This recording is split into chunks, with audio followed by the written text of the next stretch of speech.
Sanibonani. Ngokukhulu ukuyithoba ngiyanibingelela ngoba ngiyathemba ukuthi le video lena iyobukelwa abantu abakhulu engibahloniphayo.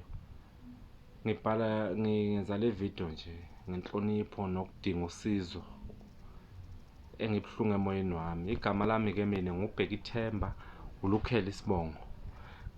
Ngenza le video nje ngenhloso ukuthi ngicela usizo ngesigameko esangivelela ngo-2013 ngoJuni, noma ngasayikhumbuli kahle i-date, kwakuJuni kodwa khona iy'khathi kwaku-8. So ngiyacabanga ngangisengithi ngibhekele i-generation, ngezwa inokho egeyithini ithi qoqoqoqo.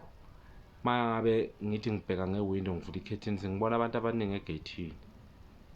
Awungamangala ukuthi kwenze njani. Ngitshela lowo muntu engizwana naye ngithi naba abantu lana, ake ngiye khona ngibona.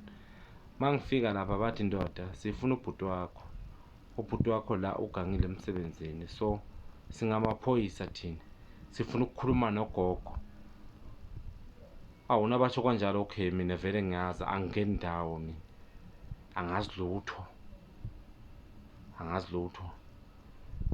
Bangivezela ikhathi bathi bafuna ukungena phakathi bazokhuluma nogogo, bangamaphoyisa. Angeke nginqabe ebantwini bomthetho nabafuna ukungena ngoba nami ngiyabathemba abantu bomthetho. Bangena ngaphakathi, nase bangenela ngaphakathi kodwa abasayi gogo. Omunye sobamba mina ngqi ngemuva, ungibuza ukuthi ubhuti wami ngimgcine nini. Sekuyiwe erumini lakhe kuyabuzwa ukuthi oliphi iroom lakhe, ngiyabakhombisa. Mina sengibanjiwe nje, nefoni yami iyathathwa.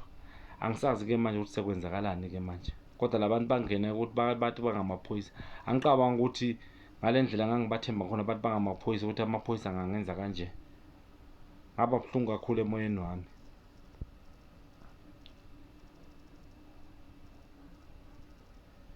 Manje nginenkinga yokuthi mase sesingenile la, ngiyathathwa-ke mina. Ugogo waphuma endlini, waphuma nomuntu engizwana naye, le nginey'ngane naye namhlanje. Nganginganangane naye le ngo-2013.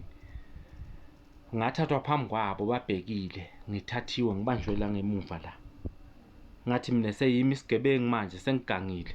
Leso sikhathi angazi lutho mina. Ngathathwa ngawofaka emotweni lapha. Nangifika emotweni ngiyashaywa, ngikhunjula isikibha ngaphansi ngoba ngangigqoke ijakhethi enesigqoko.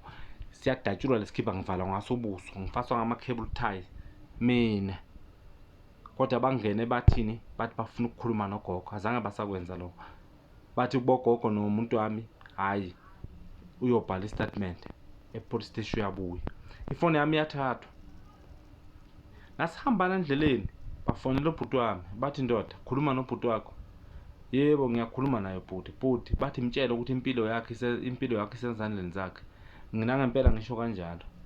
Ubhuti wami wakhuluma nje igama lokuthi ngizokwenza impilo zenu zibe nzima, wabatshela kanjalo. Bangishaya labantu until ngaze ngawufika la kule ndawo engingayazi. KwakuLwesibili ntambama. Ngafika kule ndawo engingayazi le, ngafikela kwenye indawo lapho ngangihamba nabo vele. Nangifika lapha ngakhishwa, ngabekwa lapha. Ngiyezwa kuyakhulunywa ukuthi bantu baningi. Angithi ngivaliwe mina, angiboni lutho ngivaliwe. Ngizwa nje kuyakhulunywa. Lapho engezwa khona izwi nje nakukhulunywa isilungu ukuthi hayi, akubona abantu abamnyama bodwa la. Nasafika-ke lowo muntu okhuluma isilungu phambi kwami la, uza ngemumva kwami, mina ngifasiwe, ngivaliwe. Uthi hey, look at me. Lo munye angivula ubuso. Nakangivula ubuso lo munye, ngiyambheka umlungu. Ngithi ngiyabheka, ngiyabona umlungu lo. Akuphelanga nesekhondi kodwa ngiphinde futhi ngingasambheki, ngibheke phansi. Angithele ngamanzi, awathele ekhanda amanzi. Ehle so. La ngangilimele yonke le ndawo lena, ngishiswa ngamanzi abilayo ngegedlela, ngishiswa yilowo mlungu loyo. Angibuza ubhuti wami ukuthi ngithi mina angimazi. After lokho-ke bangiyeka, bangabekwa kulelo gumbi engibekwa kulo, libe ngigadiwe. Ngigadwa day and night. Ngivaliwe amehlo, ngifasiwe, ngakhona ukwenza lutho. Ngenhliziyo ebuhlungu ngiyitshela nje ukuthi Nkosi yami, ngifela into engayazi, angazi lutho mina. kukhulunywa kuthiwa ubhuti wami ugangile. Ya, ugangile ubhuti wami. Bakhuluma ngey'mali ey'ningi ey'hlukahlukene, boma-24 million. Bakhuluma ngaboma bani boma-6 million. Iningi imali babekhuluma ngazo. Ekugqineni-ke nase kuthe kunguLosithathu, nangikhumbula kahle lo suku, kwaba uLosithathu kwaba uLosine ntambama ngey'ntathakusa ngaboma u-12. Kwaku-12 nje ngiyacabanga, ngoba ngathi bangithatha bangifaka emotweni lapha, baphinde bangivala ngasibona isikhathi ukuthi sazithi 12:30 kuyale. Ya, noma nginganasho kahle, ngoba ngangithi noma ngihamba la endleleni ngibheke phansi, ngase ngokuvuzwa nje kuthiwa ngizakhomba ukuthi sikuphi manje. Siya Ermelo la ubhuti wami lo azalwa khona ubaba wakhe. Ubaba wakhe sihlanganiswa umama mina naye, ubaba sizalwa ndawonye. Sekuthiwa ngiyokhomba lapho ubaba wakhe ahlala khona, mhlawumbe ubalekele khona, kodwa ngabatshela ngathi angazi, bathi uzokwazi.